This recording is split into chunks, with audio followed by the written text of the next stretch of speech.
जय श्री राम दोस्तों, रामचरितमानस अर्थ सहित चैनल पर आप सभी का स्वागत है। आज 41वें दोहे से रामचरितमानस पाठ की पावन यात्रा शुरू करते हैं।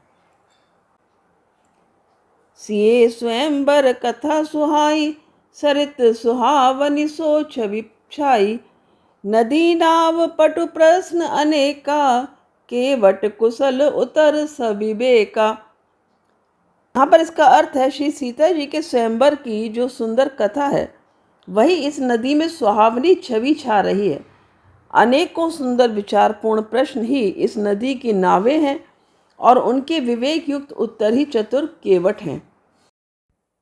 सुनि अनुकथन परस्पर होई, पथिक समाज सोह सरि सोई। घोर धार भृगुनाथ रिसानी, घाट सुबध राम बरबानी। इस कथा को सुनकर पीछे जो आपस में चर्चा होती है वही इस नदी के सहारे सहारे चलने वाले यात्रियों का समाज शोभा पा रहा है। परशुराम जी का क्रोध इस नदी की भयानक धारा है और श्री रामचंद्र जी के श्रेष्ठ वचन ही सुंदर बंधे हुए घाट हैं। सानुज राम विवाह उछाहू, सो शुभ उमग सुखद सब काहू। कहत सुनत हर्ष ही पुल काही, ते सुकृति मन मुदित नहाहि। अर्थ है, भाइयों सहित श्री रामचंद्र जी के विवाह का उत्साह ही इस कथा नदी की कल्याणकारिणी बाढ़ है जो सभी को सुख देने वाली है। इसके कहने सुनने में जो हर्षित और पुलकित होते हैं वे ही पुण्यात्मा पुरुष हैं जो प्रसन्न मन से इस नदी में नहाते हैं। राम तिलक हित मंगल साजा, परब जोग जनु जुरे समाजा। काई कुमति के कई केरी, परी जा सुफल विपत घनेरी। यहाँ पर कहा है श्री रामचंद्र जी के राज तिलक के लिए जो मंगल साज सजाया गया वही मानव पर्व के समय इस नदी पर यात्रियों के समूह इकट्ठे हुए हैं। कैकई की कुबुद्धि ही इस नदी में काई है जिसके फलस्वरूप बड़ी भारी विपत्ति आ पड़ी। समन अमित उत्पात सब, भरत चरित जप जाग। कलि अग खल अवगुण कथन, तेजल मल बग काग।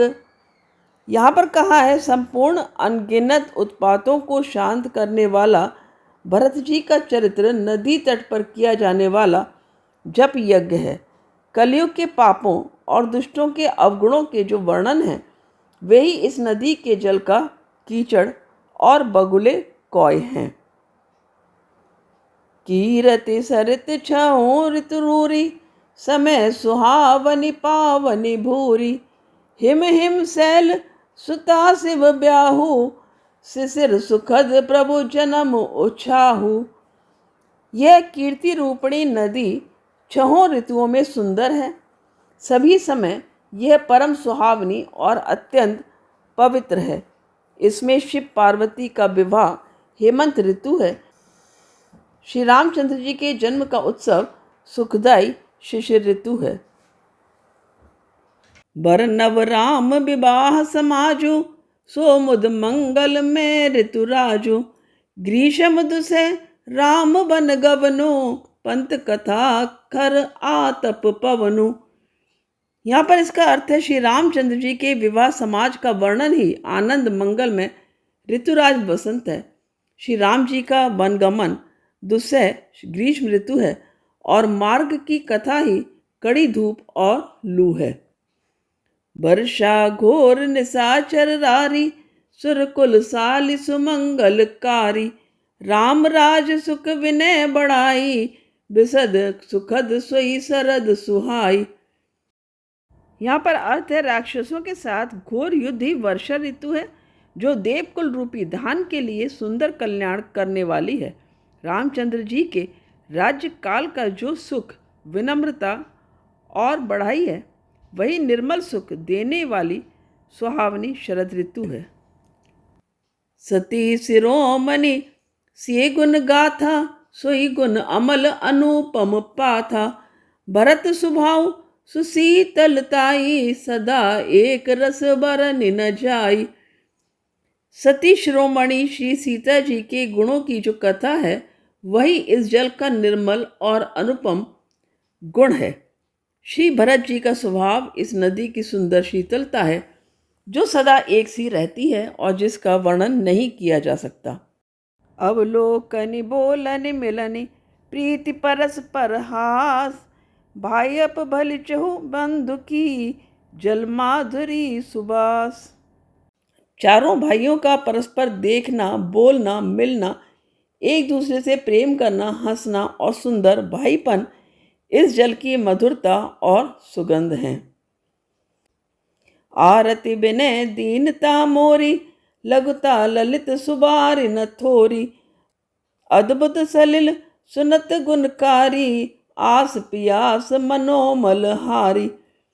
मेरा आर्त भाव, विनय और दीनता इस सुंदर और निर्मल जल का कम हल्कापन नहीं है, अर्थात अत्यंत हल्कापन है। ये जल बड़ा ही अनोखा है, जो सुनने से ही गुण करता है और आशा रूपी प्यास को और मन के मैल को दूर कर देता है। राम सुप्रेम ही पोषत पानी, हरत सकल कलि कलुष गलानी। भव श्रम शोषक तोषक तोषा, समन दुरित दुख दारिद दोषा। यहाँ पर कहा ये जल श्री रामचंद्र जी के सुंदर प्रेम को पुष्ट करता है, कलयुग के समस्त पापों और उनसे होने वाली ग्लानि को हर लेता है, संसार के यानी कि जन्म मृत्यु रूप श्रम को सोख लेता है, संतोष को भी संतुष्ट करता है और पाप ताप दरिद्रता और दोषों को नष्ट कर देता है। काम को मद मोहन सावन, विमल विवेक विराग बढ़ावन। सादर मज्जन पान किए ते, मिटहि पाप परिताप हिए ते। ये जल काम क्रोध मद और मोह का नाश करने वाला और निर्मल ज्ञान और वैराग्य का बढ़ाने वाला है। इसमें आदर पूर्वक स्नान करने से और इसे पीने से हृदय में रहने वाले सब पाप ताप मिट जाते हैं। जिन एहि बारी ना मानस धोए, ते कायर कलिकाल बिगोए। त्रिषित निरखी रवि कर भव बारी, फिरी है मृग जिमि जीव दुखारी। जिन्होंने इस यानी कि राम सुयश रूपी जल से अपने हृदय को नहीं धोया, वे कायर कलिकाल के द्वारा ठगे गए। जैसे प्यासा हिरण सूर्य की किरणों के रेत पर पड़ने से उत्पन्न हुए जल के भ्रम को वास्तविक जल समझकर पीने को दौड़ता है और जल न पाकर दुखी होता है, वैसे ही वे कलयुग से ठगे हुए जीव भी विषयों के पीछे भटक कर दुखी होंगे। मति अनुहारी सुवारी गुण, गन गनि मन अनवाई। सुमिर भवानी संक रही, कह कभी कथा सुहाई। अपनी बुद्धि के अनुसार इस सुंदर जल के गुणों को विचार कर उसमें अपने मन को स्नान कराकर और श्री भवानी शंकर को स्मरण करके कवि तुलसीदास सुंदर कथा कहता है। अब रघुपति पद पंक रूह, हिये धरि पाई प्रसाद। कहूँ जुगल मुनिवर कर, मिलन सुभग संवाद। यहाँ पर अर्थ है, मैं अब श्री रघुनाथ जी के चरण कमलों को हृदय में धारण कर और उनका प्रसाद पाकर दोनों श्रेष्ठ मुनियों के मिलन का सुंदर संवाद वर्णन करता हूँ। भरद्वाज मुनि बसहि प्रयागा, तिन्हि राम पद अति अनुरागा। तापस समदम दया निधाना, परमारथ पथ परम सुजाना। यहाँ पर अर्थ है, भरद्वाज मुनि प्रयाग में बसते हैं, उनका श्री राम जी के चरणों में अत्यंत प्रेम है। वे तपस्वी, निग्रहित चित्त, जितेंद्रिय, दया के निधान और परमार्थ के मार्ग में बड़े ही चतुर हैं। माघ मकर गत रवि जब होई, तीरथ पति आव सब कोई। देव धनुज किन्नर नर श्रेणी, सादर मज्जहि सकल त्रिवेणी। माघ में जब सूर्य मकर राशि पर जाते हैं तब सब लोग तीर्थराज प्रयाग को आते हैं। देवता, दैत्य, किन्नर और मनुष्यों के समूह सब आदरपूर्वक त्रिवेणी में स्नान करते हैं। पूजहि माधव पद चल जाता, परस अक्षय बटु हर्ष ही गाता। भरद्वाज आश्रम अति पावन, परम रम मुनिवर मन भावन। श्री बेणी माधव जी के चरण कमलों को पूजते हैं और अक्षय बट का स्पर्श कर उनके शरीर पुलकित होते हैं। भरद्वाज जी का आश्रम बहुत ही पवित्र, परम रमणीय और श्रेष्ठ मुनियों के मन को भाने वाला है। तहाँ होई मुनि ऋषय समाजा, जाहित मज्जन तीरथ राजा। मज्जहि प्रात समेत उछाहा, कहे परस पर हरि गुण गाहा। तीर्थराज प्रयाग में जो स्नान करने जाते हैं, उन ऋषि मुनियों का समाज वहाँ भरद्वाज के आश्रम में जुटता है। प्रातःकाल सब उत्साहपूर्वक स्नान करते हैं और फिर परस्पर भगवान के गुणों की कथाएं कहते हैं। ब्रह्म निरूपण धर्म विधि, बरनई तत्व विभाग।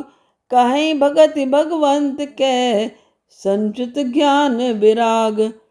ब्रह्म का निरूपण, धर्म का विधान और तत्वों के विभाग का वर्णन करते हैं तथा ज्ञान वैराग्य से युक्त भगवान की भक्ति का कथन करते हैं।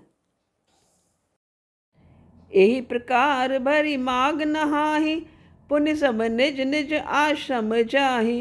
प्रति संबत अति होई आनंदा, मकर मज्ज गव नहीं मुनि वृंदा।